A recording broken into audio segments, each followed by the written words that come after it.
Boleh, Bu?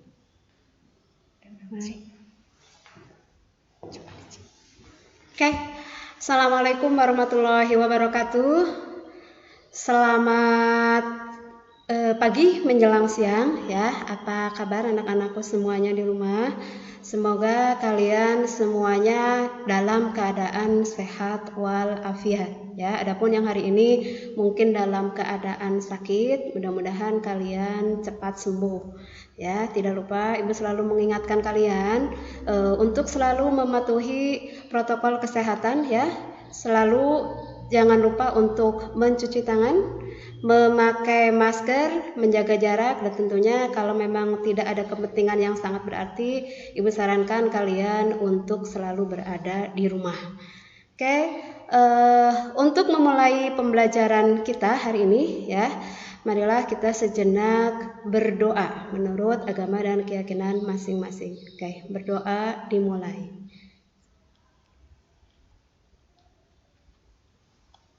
Oke, selesai.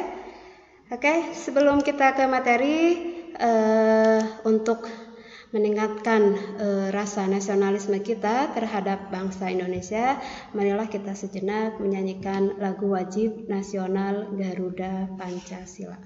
Oke.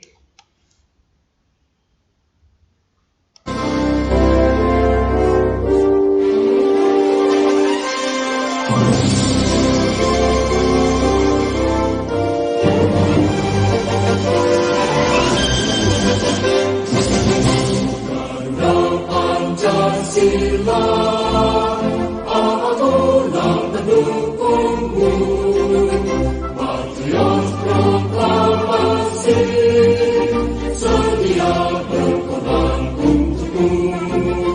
Pancasila dasar negara, rakyat adil mampu sentosa, pribadi bangsaku, ayo maju. Ayo maju, maju, ayo maju, maju.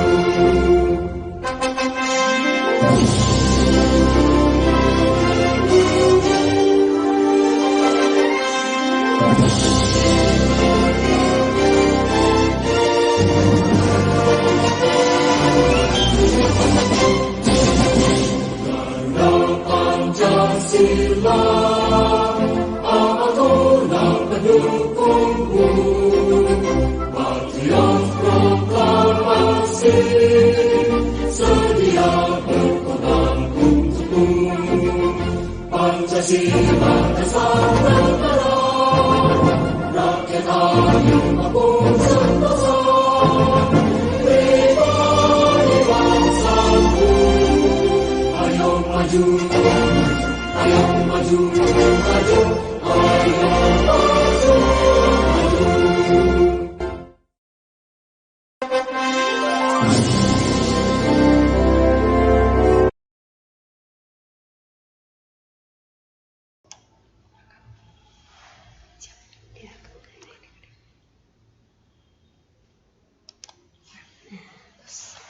Oke. Tidak lupa sebelumnya Ibu ingatkan kalian silakan untuk mengisi daftar hadir terlebih dahulu.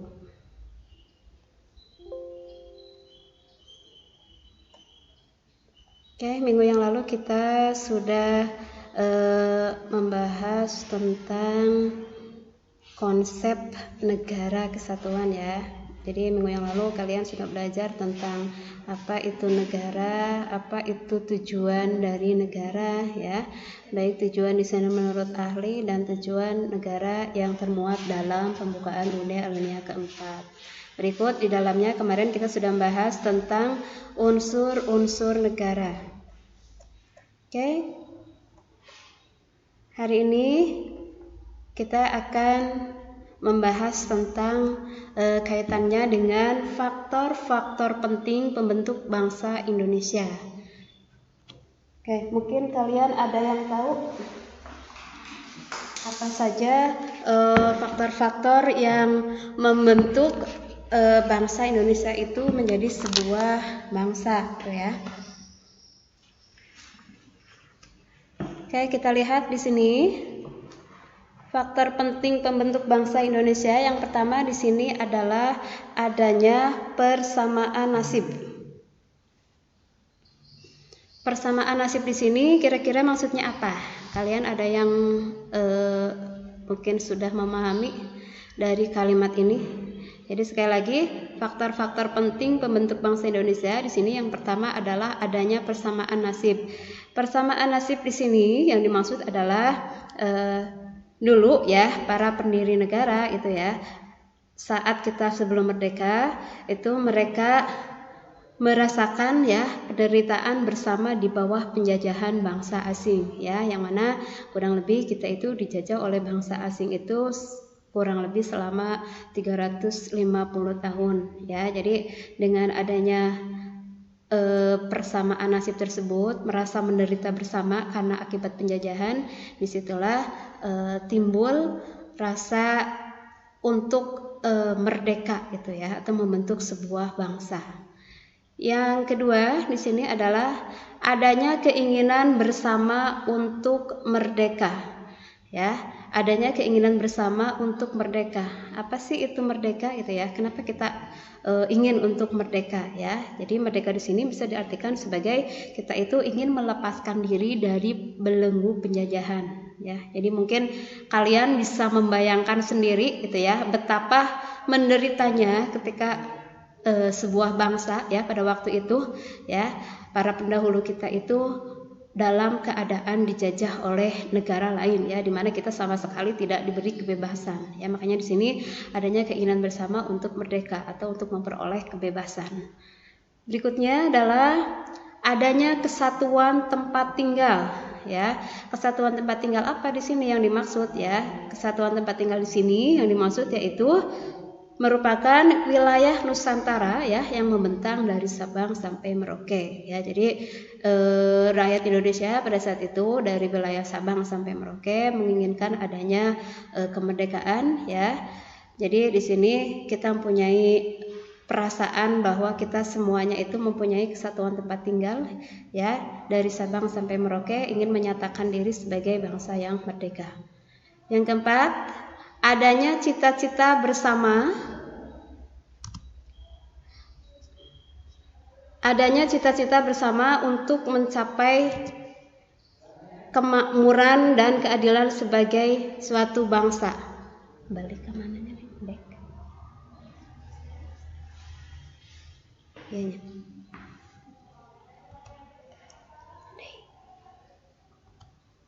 Ya. Adanya cita-cita bersama untuk mencapai kemakmuran dan keadilan sebagai suatu bangsa ya. Jadi rakyat Indonesia di sini pada waktu itu ya mempunyai cita-cita bersama ya, selain untuk merdeka itu ya, juga ingin mencapai kemakmuran dan keadilan bagi suatu bangsa. Artinya kita semua ya pada waktu itu, pada pendahulu negara kita itu ingin melepaskan diri, membebaskan diri dari belenggu penjajahan ya, ingin hidup yang makmur dan mempunyai kehidupan yang adil ya sebagai suatu bangsa. Oke. Sampai sini mungkin kalian bisa dipahami ya. Sekali lagi di sini ada beberapa faktor penting, diantaranya ada 4 faktor penting pembentuk bangsa Indonesia. Dari persamaan nasib sampai cita-cita ya, semuanya ini sangat berpengaruh sekali ya dengan terbentuknya negara kita saat ini. Oke, berikutnya di sini kaitannya dengan tahap pembinaan persatuan dan kesatuan bangsa ya. Sejak kapan sih bangsa Indonesia itu tumbuh ya, memiliki rasa persatuan dan kesatuan bangsa? Oke, di sini bangsa Indonesia itu mempunyai rasa persatuan dan kesatuan bangsa itu penting gitu ya. Itu tumbuh dengan adanya perasaan senasib sepenanggungan ya. Jadi pada waktu itu para pendahulu negara kita ya, mereka mempunyai perasaan senasib sepenanggungan. Dalam artian di sini yang tadi Ibu katakan ya, bahwa mereka juga ingin melepaskan diri dari penjajahan, ingin merdeka ya, ingin hidup makmur ya. Pada awalnya melalui apa gitu ya, perasaan senasib sepenanggungan itu atau rasa persatuan dan kesatuan bangsa Indonesia itu muncul diawali dengan adanya peristiwa kebangkitan nasional ya. Dari peristiwa kebangkitan nasional ini ditandai dengan berdirinya Budi Utomo ya. Itu tepatnya pada tanggal 20 Mei 1908 ya. 20 Mei 1908 itu masih berapa tahun ya kita menuju kemerdekaan ya. Kita kan merdeka tahun 1945. Jadi cikal bakalnya itu adalah dari awal berdirinya Budi Utomo ya, sehingga setiap tanggal 20 Mei ya kita sering peringati sampai sekarang adalah Hari Kebangkitan Nasional ya. Mungkin kalian masih ingat di sini salah satu pendirinya adalah Dr. Wahidin Sudirohusodo. Setelah bangsa Indonesia bersatu ya melalui lahirnya Budi Utomo, di sini para pemuda Indonesia juga tidak mau ketinggalan ya, mereka untuk menyatukan rasa persatuan dan kesatuan mereka terhadap negara, yaitu melalui Ikrar Sumpah Pemuda. Ya, mungkin kalian masih ingat Ikrar Sumpah Pemuda itu dicetuskan pada tanggal berapa ya? Ibu yakin kalian masih ingat. Di sini 28 Oktober 1928, berarti sekitar 20 tahun ya dari kebangkitan nasional. Ya, kalau kita bayangkan saat ini 20 tahun itu bukan waktu yang singkat ya, sangat lama gitu ya. Kalian dari SD sampai lulus SMA saja belum mencapai 20 tahun. Ya, itu sangat lama. Itu baru dicetuskan Ikrar Sumpah Pemuda. Pemuda Indonesia sadar bahwa persatuan dan kesatuan bangsa itu sangatlah penting ya, membebaskan Indonesia dari belenggu penjajahan, dari penderitaan penjajahan itu sangatlah penting ya. Ada di antara kalian mungkin yang masih ingat apa isi dari Sumpah Pemuda? Ya, Ibu rasa kalian sebagai pemuda Indonesia ya bisa dikatakan walaupun masih usia SMA, di antara kalian mungkin ada yang sudah layak punya KTP dan ada yang belum, tapi Ibu rasa untuk usia SMA bisa dikatakan sebagai pemuda Indonesia ya. Sudah remajanya itu sudah mau menuju dewasa kalian itu. Oke, di sini kalian sebagai pemuda Indonesia ya harusnya kalian di sini bisa memahami isi dari Sumpah Pemuda itu sendiri ya. Ada yang masih ingat nggak ya apa itu isi Sumpah Pemuda? Ada 3 poin penting dari isi Sumpah Pemuda. Oke? Tinggal chatnya di mana sih?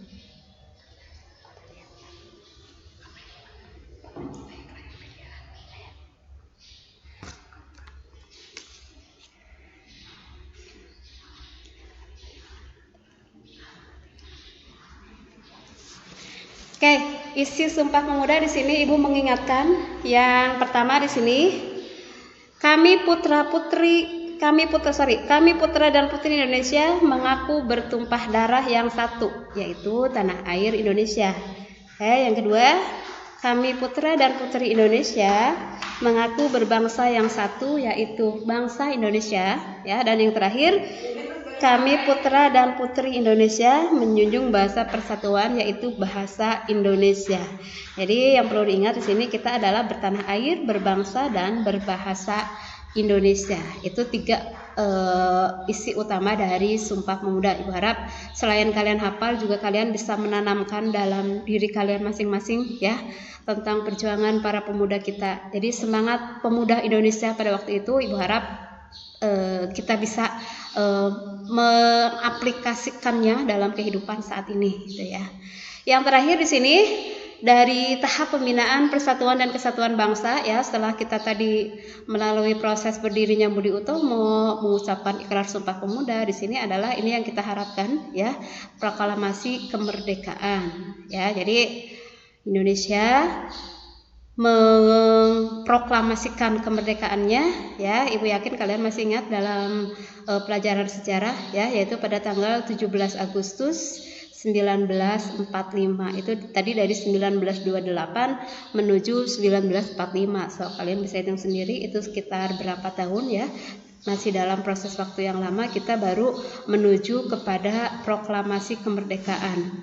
Ya, artinya di proklamasi kemerdekaan ini kita benar-benar mengumumkan kepada dunia, ya, pada negara-negara lain bahwa kita itu sudah bebas dari penjajahan, ya. Dan mungkin kalau kita mengingat sejarah proklamasi kemerdekaan Indonesia itu bisa dikatakan sebagai anugerah, ya, dari Tuhan gitu, ya. Karena apa? Karena saat itu ketika kita memproklamasikan kemerdekaan itu karena adanya kesempatan, ya, bagi negara kita akibat adanya tentara Jepang, ya, yang ditarik oleh negara Jepang, karena pada saat itu negara Jepang, ya, 2 kota besar di negara Jepang itu dibom dan tentara Jepang yang ada di Indonesia pada saat itu ditarik sehingga terjadilah kekosongan, ya. Dan peristiwa itu dimanfaatkan oleh negara kita untuk memproklamasikan kemerdekaan, ya. Namun tidak mudah, ya.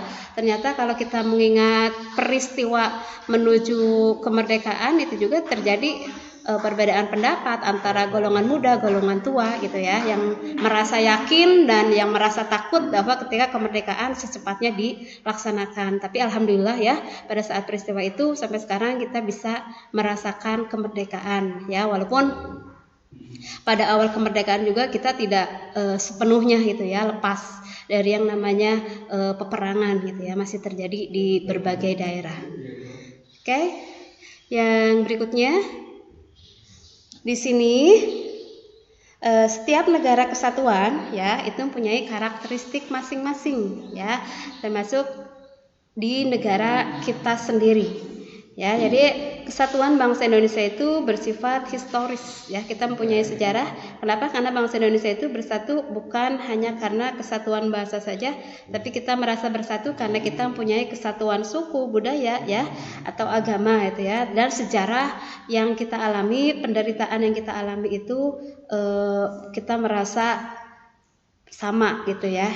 Jadi di sini setiap negara kesatuan itu mempunyai karakter yang berbeda. Demikian juga dengan Indonesia. Di sini ada beberapa karakter atau karakteristik dari negara kesatuan Republik Indonesia. Oke, di sini yang menjadi karakter negara kesatuan Republik Indonesia yang pertama adalah Indonesia sudah bertekad untuk menjadi negara kesatuan sejak dimulainya zaman kemerdekaan, yaitu pada tanggal 17 Agustus 1945. Jadi dari awal negara kita merdeka juga di sini kita sudah mempunyai tekad yang kuat, ya, untuk menjadi negara kesatuan, ya. Ya, tentunya dilatar belakangi oleh faktor tadi. Yang kedua, pembentukan negara kesatuan itu sesuai dengan tekad yang tertuang pada alinea kedua pembukaan UUD RI tahun 1945. Mungkin ada yang masih ingat di sini apa bunyinya, ya, di sini. Dan perjuangan pergerakan kemerdekaan Indonesia telah sampailah pada saat yang berbahagia dengan selamat sentosa mengantarkan rakyat Indonesia ke depan pintu gerbang kemerdekaan negara Indonesia yang merdeka, bersatu, berdaulat, adil, dan makmur. Ya, jadi di sini sangat jelas bahwa tekad kita untuk menjadi negara kesatuan, ya, itu tertuang juga dalam pembukaan UUD alinea kedua.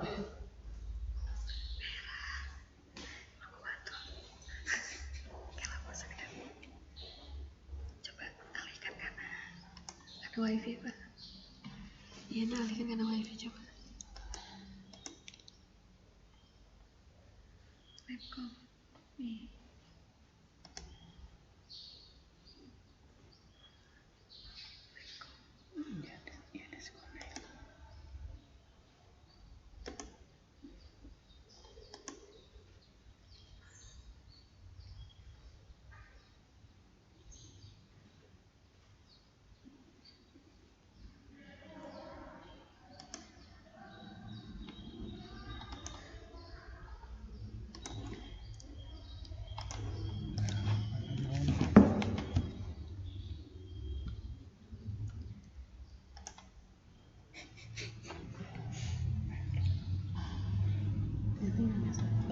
Ibu internetnya cepat tak? Nggak tahu saya.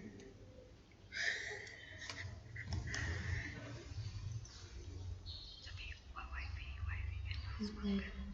Wifi.